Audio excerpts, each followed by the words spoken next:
জানো, আমার পুরো শরীর কেঁপে উঠেছিল যখন আমি জানতে পারলাম আমি ছাড়াও তুমি অন্য কারোর সঙ্গে কথা বলো। তখন হঠাৎ করে আমার বুকের ভেতরটা ফাঁকা হয়ে গেল। আমার শ্বাস নিতে কষ্ট হচ্ছিল। মনে হচ্ছিল যেন কেউ নিঃশব্দে আমার ভেতরের সব আশা ভেঙে চুরমার করে দিচ্ছিল। আমি তো তাকে বিশ্বাস করেছিলাম, মন থেকে নিঃস্বার্থভাবে তাকে ফিল করেছিলাম। আমি কখনোই ভাবতে পারিনি আমার নামের পাশে আর কারো ভাই। জানতাম না যে এক বুক বিশ্বাস নিয়ে কারো হাত ধরলে শেষটা এত করুণ হয়। মানুষ বলে অতীত নাকি মানুষের পিছু ছাড়ে না।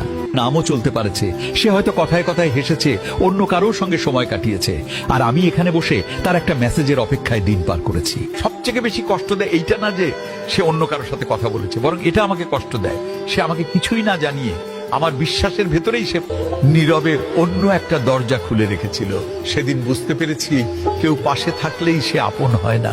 কিছু মানুষ শুধু অভ্যাস হয়, ভালোবাসা নয়। এখনো মাঝে মাঝে আমার বুকটা ভারী হয়ে আসে, চোখ দুটো ভিজে যায় অকারণেই। তবু আমি চুপ করে থাকি, কারণ কিছু কষ্ট শব্দে বলার মতো শক্তি আর থাকে না। আমি তাকে শুধু আমি হারিয়ে গেছি। আমার নিজের একটা অংশ বিশ্বাস করতে ভালোবাসা মানে নিরাপদে থাকা। আরো বুঝেছি সব ভালোবাসা শেষ হয় ঝগড়া দিয়ে না, কিছু ভালোবাসা হারিয়ে যায়